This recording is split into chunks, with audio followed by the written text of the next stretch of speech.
I need to get this off my chest because I feel like I'm going crazy. My husband Andre, 30M, and I, 28F, have been married for 3 years, together for 5. We met at a mutual friend's birthday party where he literally spilled his drink on my new dress and spent the whole night trying to make it up to me. It was cute and clumsy and I fell for his charm right away. He was different from anyone I'd dated before, sweet, attentive, and seemed to really care about making me happy. From the beginning, I knew about Ophelia, 29F, his best friend from college. They met in freshman year when they were paired up for a project and had been inseparable since then. Andre was always open about their friendship and would tell me stories about their college adventures. I never felt threatened because Andre made it clear they were just friends, and Ophelia had never shown any interest in him romantically. They hung out occasionally, but it was always in groups with other college friends. Ophelia started dating Dave 2 years ago. He seemed like a great guy, successful businessman, treated her well, and was understanding of her friendship with Andre. They got married last year in a beautiful ceremony where Andre was one of the groomsmen. Everything seemed perfect. Last month, around 11 p.m. on a Tuesday, our doorbell rang. It was Ophelia, standing there with a small suitcase and tears streaming down her face. Andre immediately pulled her into a hug and brought her inside. She could barely speak through her sobs, but eventually told us that Dave had kicked her out and she had nowhere else to go.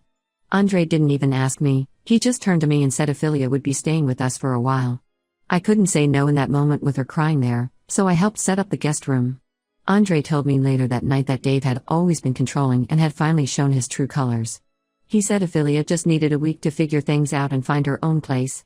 The first few days were actually okay. Ophelia mostly kept to herself, spent time looking for apartments online, and was polite but distant with me. She would cook dinner sometimes as a thank you, which I appreciated. But things started changing slowly. I first noticed it when I came home early from work one day and found them sitting really close on the couch, looking at old college photos. They jumped apart when I walked in. Andre explained they were just reminiscing, but something felt off about their body language. Then Ophelia started getting more comfortable around the house, too comfortable. She would walk around in tiny shorts and tank tops or come out of the bathroom wrapped in just a towel, always when Andre was around. She started cooking elaborate breakfasts just for Andre because she remembered his favorites from college.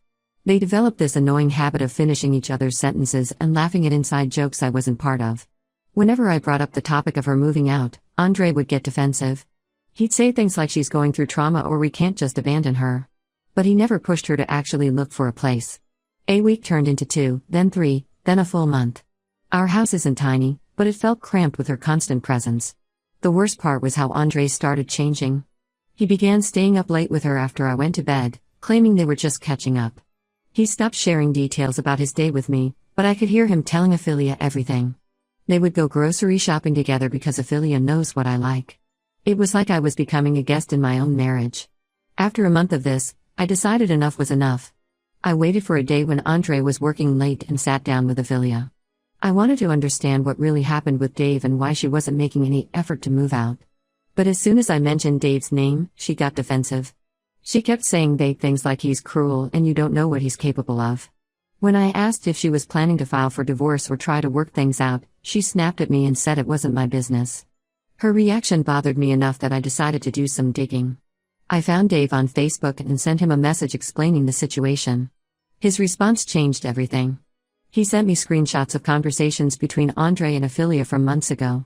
They had been having an affair for over 6 months before Ophelia's wedding to Dave. The messages were explicit and left no room for doubt. There were photos of them together in hotel rooms, messages planning their meetups, and discussions about their feelings for each other.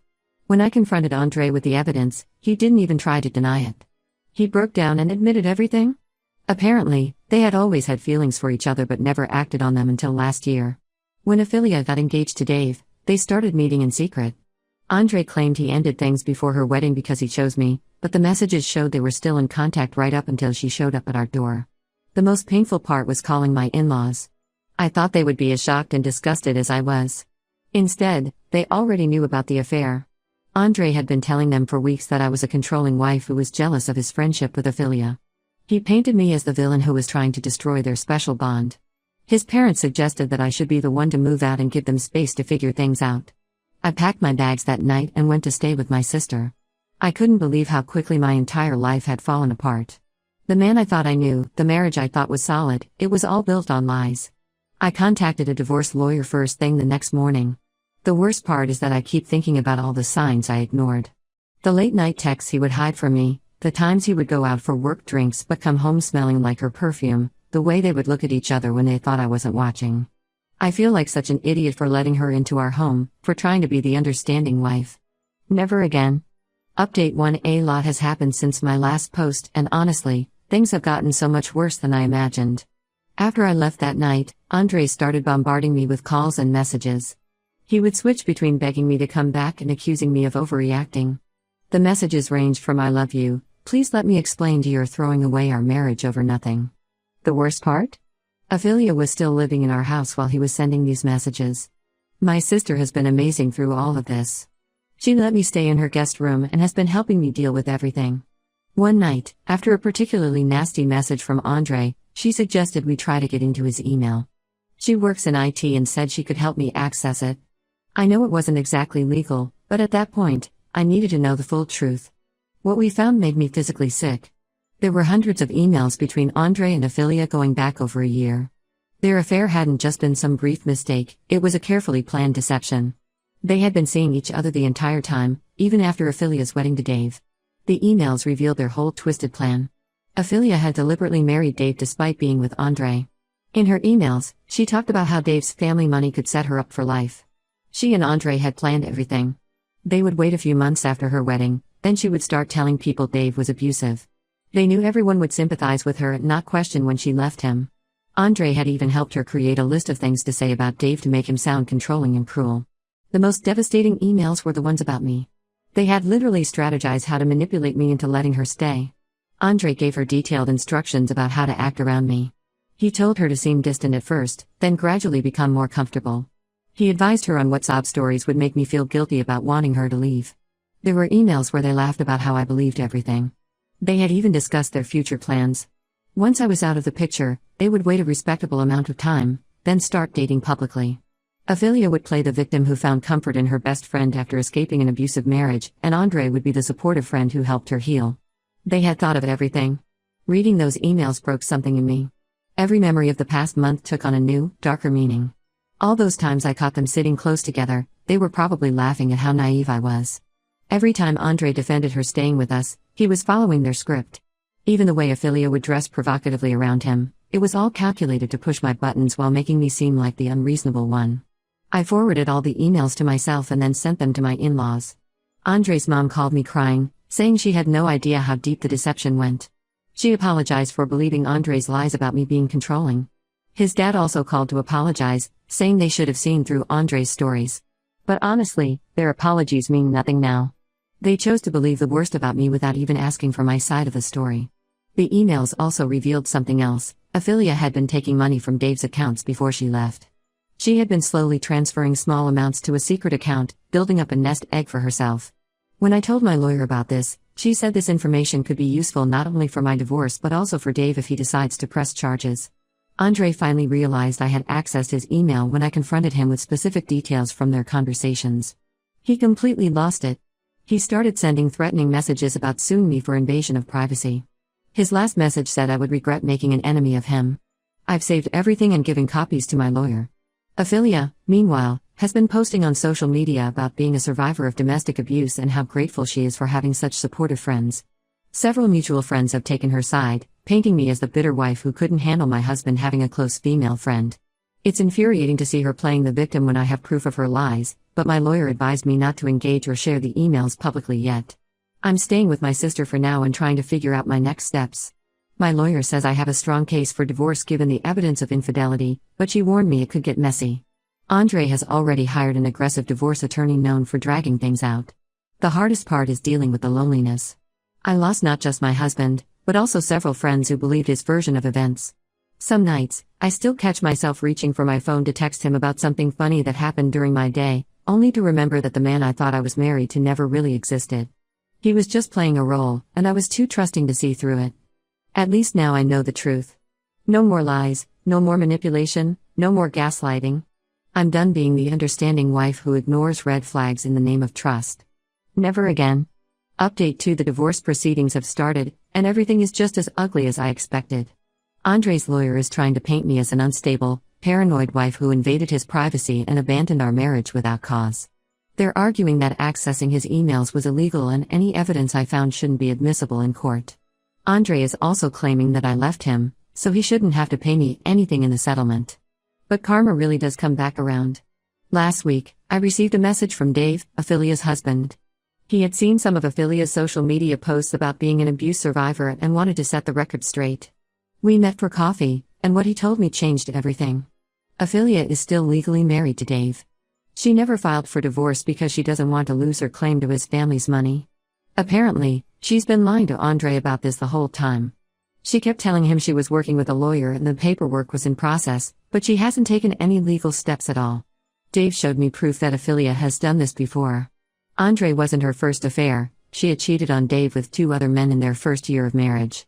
Each time, she would create drama about Dave being controlling or abusive, disappear for a few weeks, then come crawling back when she needed money. Dave had been gathering evidence for months, planning to divorce her, when she suddenly left and moved in with us. The most shocking part was finding out about Ophelia's financial situation. She had maxed out all their joint credit cards before leaving Dave. She had also been stealing from his business accounts, way more than what I had found in the emails. Dave's lawyers are building a case against her for financial fraud. When I got home from meeting Dave, I had multiple missed calls from Andre. Someone had seen me with Dave and told him. He showed up at my sister's house that night, completely unhinged. He was screaming about how I was conspiring with Dave to ruin Ophelia's life, how I was just jealous because Ophelia was everything I could never be. My sister had to call the police to get him to leave. We filed for a restraining order the next day. The next twist came when Dave's lawyer contacted mine. They offered to share all their evidence about Ophelia's past affairs and financial fraud for my divorce case. In return, they wanted my copies of the emails between Andre and Ophelia. It turns out those emails prove that Ophelia was mentally competent and deliberately planning to defraud Dave, which destroys her claims about being a domestic abuse victim. Andre must have found out about this deal because he sent his mother to talk to me. She tried to guilt-trip me about destroying Ophelia's life and ruining any chance of Andre having a future career. He's a financial advisor, and fraud allegations could cost him his license. She begged me to settle quietly and let them move on with their lives. I told her she should have thought about consequences when she supported their lies about me. The truth about Ophelia's other affairs hit Andre hard. He finally saw her for who she really was, a con artist who had played him just like she played everyone else. He tried to kick her out of our house, but she refused to leave. Now they're stuck living together because neither one has anywhere else to go. According to mutual friends, they fight constantly and blame each other for ruining their lives. My lawyer says we have an incredibly strong case now. Between the emails proving their affair and conspiracy, the evidence from Dave about Ophelia's pattern of fraud, and Andre's violent outburst at my sister's house, she thinks we can get a very favorable settlement. The whole situation is a mess, but I finally feel like I'm on solid ground. Some days I still can't believe how thoroughly Andre and Ophelia deceived everyone.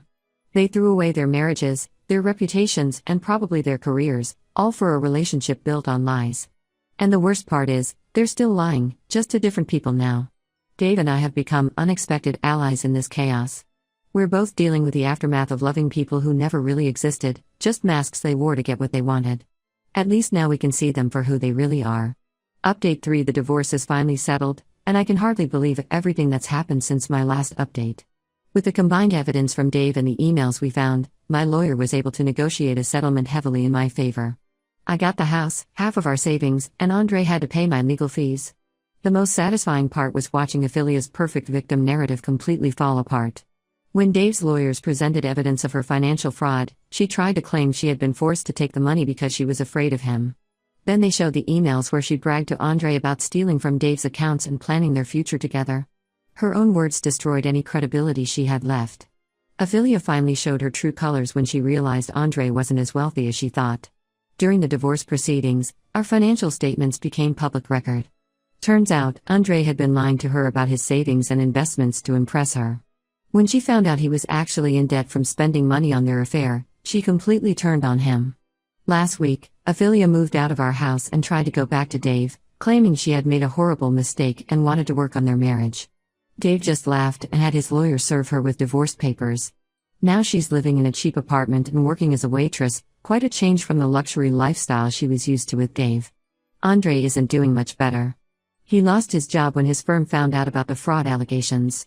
Apparently, some of their meetups during work hours violated company policy, and he had used his work computer to plan their affair. He's living with his parents and working at his dad's hardware store. He still tries to contact me through mutual friends, sending messages about how he misses me and made the biggest mistake of his life. I sold the house, couldn't stand living there with all those memories. I used the money to buy a small condo in a different city where I got a great job offer.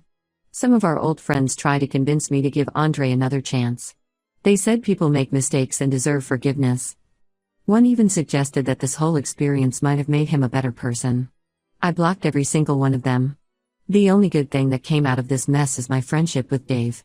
We meet for coffee sometimes and laugh about how blind we both were. He's doing well, his business is thriving now that Affiliate isn't secretly draining the accounts, and he started dating someone new who seems genuinely nice. My in-laws still try to reach out occasionally. They want to maintain a relationship because I was like a daughter to them. I remind them how quickly they turned on their daughter when Andre painted me as the villain, and that usually shuts them up.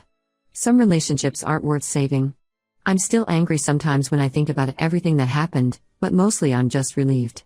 Going completely no contact with Andre and his family was the best decision I ever made. I'm focusing on my new job, making new friends, and rebuilding my life without all their drama and lies. The other day, I found an old photo of Andre and me from our wedding. We looked so happy, so in love. I finally threw it away. That man never really existed, he was just playing a part, and I was fool enough to believe it. But I'm not that naive girl anymore, and I'll never let anyone manipulate me like that again.